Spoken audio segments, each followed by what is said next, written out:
Hi, I'm working on my own tactics RPG using the Godot Engine, and recently I've been refactoring the battle system to make it easier to build new battle maps.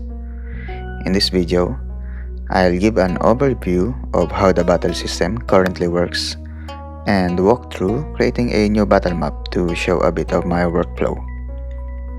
Keep in mind, the game is still in a very early stage of development, so things may still change.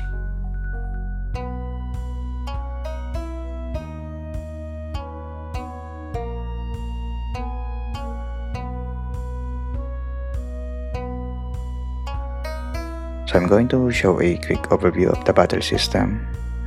So I have this root node that has a battle map script, and this basically handles the starting and ending of the battle. There's also cutscenes that you can put here. So it determines if there's gonna be a cutscene to trigger before it starts the actual battle or after the battle ends. The free roam camera is just a camera that you can just move around while in battle. The battle system is mostly built around signals or event handling. These are the signals so far that are being used in the whole battle system. The battle manager node is where we put the experience reward after the battle. And there's this battle end scene that you might have noticed in the first demo, in the intro. And this is also the main source for the battle units, which is in here. And there's this dialogue resource, and this is the dialogue that we use whenever there's cutscenes to be played in the battle map. The battle map layers node is where I build the actual battle map, and in this map origin cell is where I want the origin to be. So for example, in this map, this is the 0 and 0, and also the map size, like how many cells horizontally or vertically. So under the battle map layers, there are multiple layers underneath it, and this move guide layer is used in the code to show the available movement for the battle unit based on the movement range of the battle unit, which is also similar for the action guide layer based on the attack range of the unit. I've also separated the layers for each floor, so at the moment there's only 3 floors. And there's also objects layer where we put objects like trees or flowers. And in the code, it determines if the object is an obstacle and it could affect the movement cells for the battle unit. And these are the battle units in this current map. Each battle unit is different, and we can set if that is an enemy or not. And they also have their own attributes, weapon proficiency, equipment, and growth. And there's also sword attack animator and attacked animator, which is going to be used for the animations. So if the battle unit is using a sword, this is gonna be played, and when the unit is being attacked, this animation will be played. I will also add more properties in here, so it's not just gonna be sword, there's gonna be also axe, spears, and bows, etc. In the battle unit script, it includes the animation for movement and attacking, and it also have the logic for the enemy AI at the moment. There's also cutscenes in here, and there could be dialogues.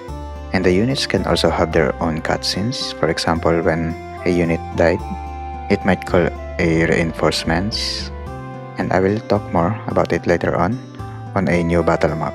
The turn details node is the one that handles the turn order of the battle units. There's a logic in the script that shows the next 10 turns and which units are going to take those, and it also dynamically changes. For example, when a unit dies or a reinforcement comes in. The battle action menu is just the basic UI at the moment, and this is the node that's for the background.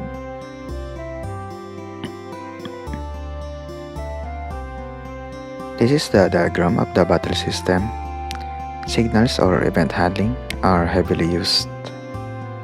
And there's also battle states.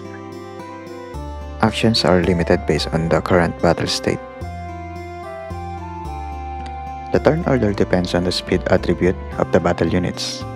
The logic goes something like this, where there is a turn cost, and each units have a turn value, which increases based on their speed.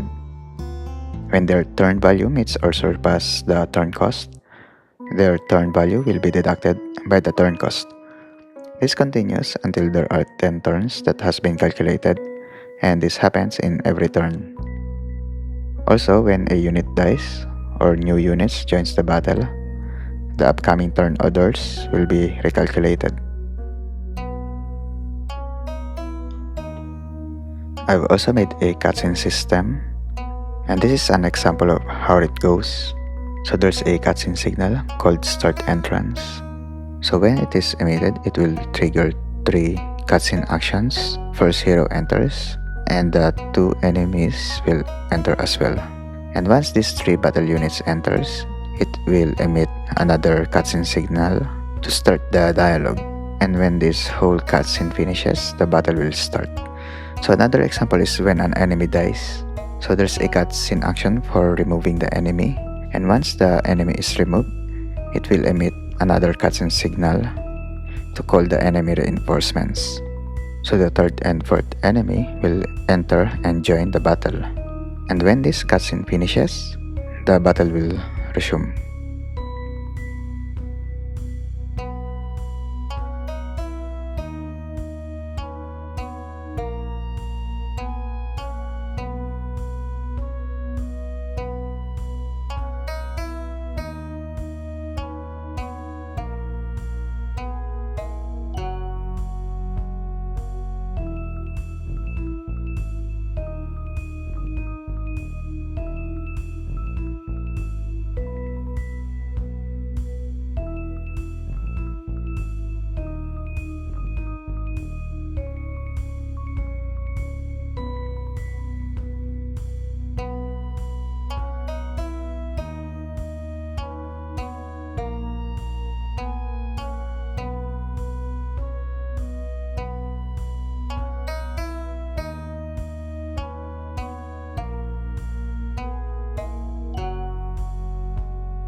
After creating the new battle map, we can use it for one of the areas in the world map. Then we can try this out now. So we are starting in the town, then into the world map, and let's go to the area with our new battle map. The first dialogue cutscene triggers and the battle starts. You can see the turn orders at the bottom and they update on every turn.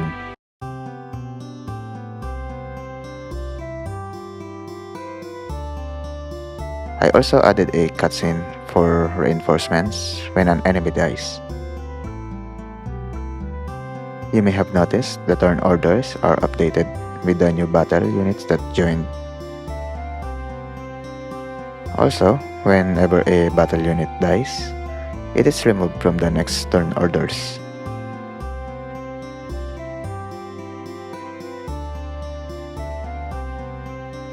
After eliminating all the enemies, here is the reward scene, and there is another dialogue cutscene before leaving the area. So that's a quick overview of the current battle system.